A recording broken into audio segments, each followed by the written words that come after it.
नमस्कार, आप देख रहे हैं एयर न्यूज़। जैसे जैसे दिल्ली के विधानसभा के चुनाव नज़दीक आ रहे हैं, दिल्ली के राजनीतिक वातावरण में तेजी से हलचल हो रही है। आइए जानते हैं जनता के विचार। भैया, आपका नाम? मेरा नाम हंसराज। जी, आप क्या करते हैं? मैं फिलहाल जीवन यापन के लिए ऑटो रिक्शा चलाता हूँ। जी, तो आपकी दिल्ली सरकार के चुनाव आ रहे हैं राज्यसभा के, तो आपका क्या विचार है कि उनसे क्या अपील सरकार से यही है, जो भी कोई नई सरकार बने वो जनता के लिए काम करे, जनता के हित में काम करे, ना कि आपसी लड़ाई झगड़े जो कि वर्तमान में हम देख रहे हैं। आप सरकार उपराज्यपाल से, उपराज्यपाल आप सरकार से, प्रतिदिन इनके मतभेद जो हैं वो जनता के सामने हम लोग आते हैं, हम लोग अखबारों में पढ़ते हैं। तो ये सब नहीं होना चाहिए। जनता चुन के भेजती है अपना प्रतिनिधि कि वो भविष्य में उसके लिए काम करे। बहुत अपेक्षा होती हैं, लेकिन कई बार हमारे चुने हुए जो प्रतिनिधि हैं वो अपेक्षाओं पर। इसके अलावा आपके क्या विचार है, जैसे कि आपके लिए सरकार ने कितनी मदद की? सरकार ने हमें निजी तौर पर तो कोई मदद नहीं की।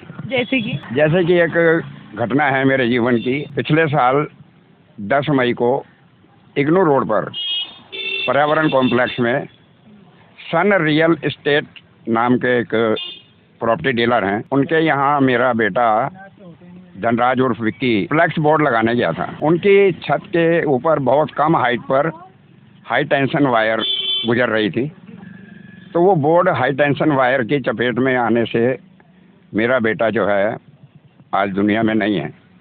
उसी के साथ उसी डीलर का ही एक कर्मचारी जिसका नाम सूरज था, कुछ मालिक और ठेकेदार की लापरवाही कि उन्होंने इस चीज़ को ध्यान नहीं दिया कि ऊपर इतनी heavy high tension wire current की तार जा रही है और लोहे के फ्रेम का बना हुआ फ्लैक्स का बोर्ड वो लगवा रहे हैं, तो कोई सुरक्षा नहीं थी वहाँ पर, कोई ऐसा उपकरण नहीं था कि जिनसे उन बच्चों का जीवन बच पाता। दोनों ही बच्चे आज दुनिया में नहीं हैं, मेरा परिवार भी टूट गया।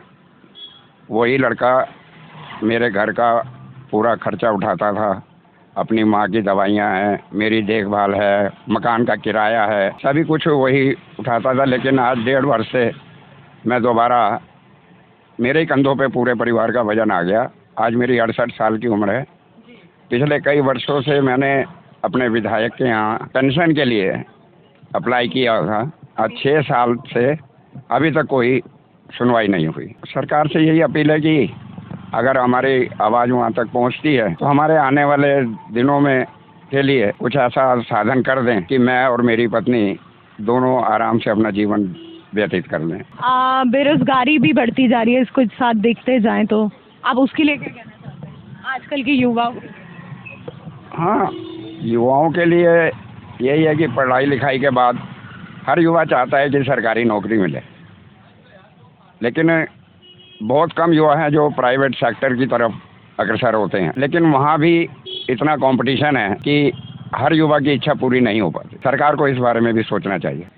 और बाकी जैसे हम दिल्ली में रहते हैं, दिल्ली सरकार है, सरकार की जिम्मेदारी है, क्योंकि विधान उन सबका ध्यान रखें। बिल्कुल बिल्कुल बिल्कुल। पेंशन के लिए देखें 60 साल के ऊपर लोगों के लिए सारे लोगों की मदद करें। और क्या चाहते हैं आप? देखिए, हमारे छोटे छोटे मुद्दे होते हैं आम जनता के। जी बताइए। कि पास पड़ोस में साफ सफाई रहे, पानी उपलब्ध हो, पीने का अच्छा स्वच्छ पानी हो, साफ सुथरी सड़कें हो। जैसे पीछे आपने भी देखा, हम भी रोड पर ऑटो चलाते हैं, तो सड़कों पर इतने गड्ढे, उसमें हमारी गाड़ी की मेंटेनेंस बढ़ती है। अगर हम हॉस्पिटल से किसी पेशेंट को लेके जा रहे हैं और झटके लगते हैं, अगर उसकी सर्जरी हुई है तो उस पेशेंट को भी बहुत तकलीफ होती है। सड़कों का काम होना चाहिए, साफ सुथरी सड़कें हों। प्रदूषण है, इस पर बहुत रोक लगनी चाहिए। आज इतनी जहरीली हवा हो गई है दिल्ली की कि सांस लेना भी दूभर है। घर से निकलते ही सबसे पहले खांसी आनी शुरू हो जाती। मोहल्ला क्लिनिक में जाते हैं दवाइयाँ लेने, कई मोहल्ला क्लिनिक ऐसे जिनमें ताला लगा हो, तो वहाँ पर कई जगह पर बैठने की व्यवस्था पूरी नहीं है। अगर बैठने की व्यवस्था मिल जाती है तो कई बार डॉक्टर अवेलेबल नहीं होता है। ये सब समस्याएं हैं, इन पे सरकार को ध्यान देना चाहिए। और साथ में ही आपकी जो रिक्वेस्ट है हमारी सरकार से, वो अपील सुनी जाए और आगे बढ़े, और वो आपकी चीज़ों को ध्यान मद्देनज़र रखते हुए आपकी चीज़ों को आगे बढ़ाएं और आपकी केस को आगे बढ़ाते हुए उससे आपकी मदद कर पाएं।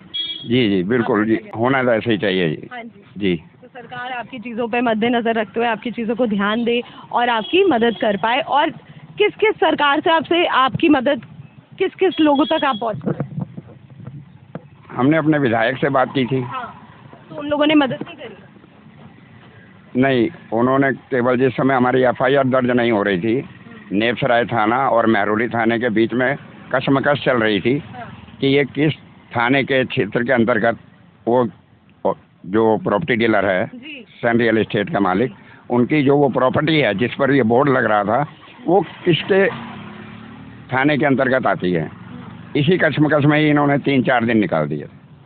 बाद में पता लगा, फाइनल हुआ कि जी महरौली थाने में। हमारे विधायक महोदय ने वहाँ फ़ोन किया, हमने जब विधायक से संपर्क किया, उसके बाद जाकर हमारी एफआईआर दर्ज हुई, क्योंकि बिना एफआईआर दर्ज के मेरे बेटे का पोस्टमार्टम नहीं हो पा रहा था और उसका मृत शरीर जो है वो अस्पताल के शवगृह में रखा हुआ था।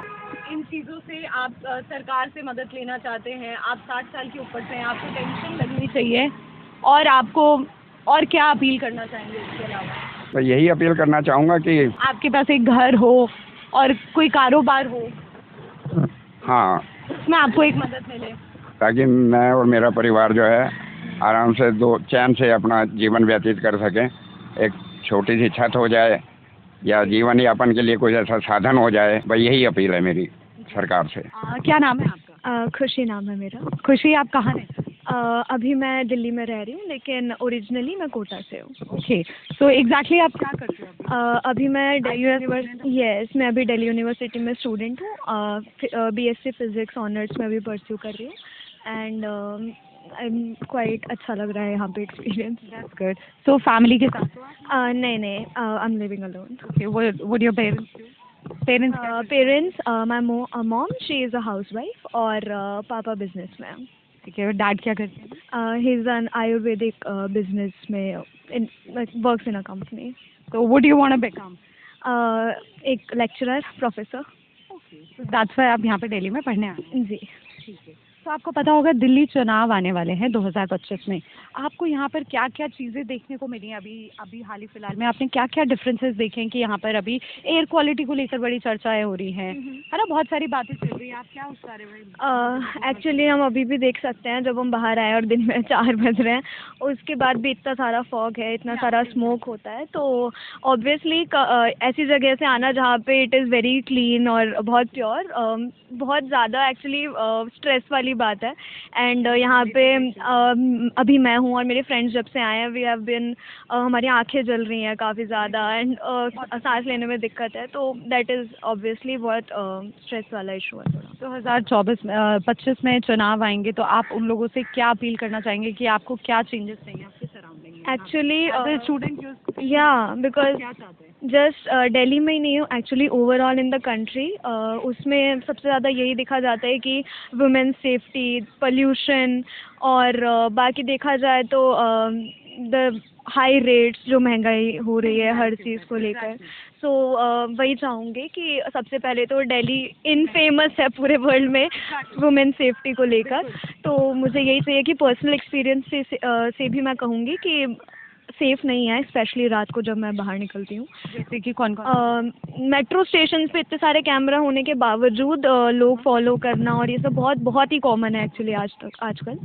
उसके अलावा एयर पोल्यूशन वगैरह हम देख ही रहे हैं, वाटर पोल्यूशन इतना ज़्यादा है कि सेफ्टी के लिए आप क्या चाहते हो कि क्या सुविधाएं आपको मिलें? एक्चुअली बहुत पहले आपको याद होगा तो स्मार्ट स्ट्रीट लाइट प्रोजेक्ट्स वगैरह प्रपोज हुए थे, तो बस स्टैंड्स पे, मेट्रो स्टेशन पे कैमराज होना, पुलिसमैन होना एंड गार्ड्स वगैरह। ऑब्वियसली आजकल पुलिस आपको दिखाई देती है आसपास, मेट्रो स्टेशन के आसपास? एक्चुअली पहले काफ़ी देती थी जब मैं यहाँ नई आई थी, बट आजकल बहुत कम है। कभी कभी जो एरियाज़ होते हैं जो बहुत फेमस हैं कि यहाँ पे सब वारदात होती रहती है, वहाँ पे मुझे दिखाई देते हैं फिर भी पुलिस वाले लोग, बट मेट्रो स्टेशन पे कोई नहीं होता। स्पेशली जब मेट्रो स्टेशन के हम ऊपर चले जाते हैं तो वहाँ कोई नहीं होता, ऑफिस में फिर भी लोग होते हैं, बट जहाँ पे एक्चुअली मेट्रो आती है, जब वेट करते हो वहाँ पे बिल्कुल अजीब लोग आपको रात में दिखाई देंगे और कोई पुलिस वाला ऊपर नहीं। मतलब जैसे कि चुनाव आ रहे हैं पास, तो आपको कोई भी सुविधाएं दिखाई नहीं दे रही, बल्कि होनी चाहिए। तो ये राजनीतिक एक एक्चुअली चुनाव के 1 महीने पहले से अगर आप कुछ करने लगते हैं तो मुझे ऐसा नहीं लगता कि ये कोई बेनिफिश दे रहा है मुझे, बिकॉज 1 महीने बाद वो वापस सेम ही हो जाने वाला है। तो आपको कोई डिफरेंस नहीं दिखाई दिया? तो एयर क्वालिटी को लेकर क्या कहना? एयर क्वालिटी को लेकर मैं बस यही कहना चाहूँगी कि जितने भी जो हम लोग इम्प्लीमेंट करते हैं चीज़ें, या बिकॉज हम लोग ऐसी जगहों से आते हैं, कई बार मैं तो फिर भी राजस्थान से हूँ, वहाँ पे थोड़ा पोल्यूशन फिर भी है, बट जो नॉर्थ ईस्टर्न लोग जो आते हैं दे सफ़र सो मच, तो इसलिए मुझे लगता है कि उनके लिए भी बहुत सारे प्रपोजल होने चाहिए एनवायरनमेंट प्रोटेक्शन को लेके। और ऑलरेडी मुझे ऐसा लगता है कि दिल्ली की पब्लिक काफ़ी अवेयर है वैसे, बट फिर भी उन पर थोड़ा सा फोर्समेंट होना चाहिए।